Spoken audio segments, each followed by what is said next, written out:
శివుడి సైన్యం ఎన్ని కోట్లు ఉంటుందో మీకు తెలుసా? శివుడి సైన్యంలో ఉన్న వారిని గణాలు అంటారు. వీరికి అధిపతి వినాయకుడు, అందుకే ఆయనకి గణపతి అని పేరు వచ్చింది. ఈ గణాలు సాధారణ యోధులు కాదు. భూతాలు, ప్రేతాలు, పిశాచాలు, రాక్షసులు, యక్షులు, కిన్నెరులు, భైరవులు లాంటి భయంకర శక్తులన్నీ ఉంటాయి. శివ సైన్యం ప్రత్యేకత ఏమిటంటే వీరు మనుషుల కత్తులు, బాణాలు మాత్రమే వాడరు. మంత్రాలు, మహాశక్తులు, రూపం మార్చుకోవడం, అగ్ని, గాలి, వర్షం, తుఫాన్లను ఆయుధాల్లో వాడగలరు.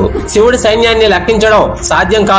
పురాణాల్లో అసంఖ్యేయ గణాలు అని వర్ణించబడింది. అంటే కోట్లు కోట్లు గణాలు ఉంటాయి. శివ గణాలకు ప్రధాన సైన్యాధిపతులు వీరభద్రుడు. శివుడు కోపంతో సృష్టించిన ఘోర యోధుడు. ఆయన ఒక్కరే లక్షల సైన్యానికి సమానం. భద్రకాళి వీరభద్రుడితో పాటు దక్ష యజ్ఞాన్ని ధ్వంసం చేసింది. నంది శివుడి వాహనం మాత్రమే కాదు, ఆయన ప్రధాన సైన్యాధిపతి కూడా.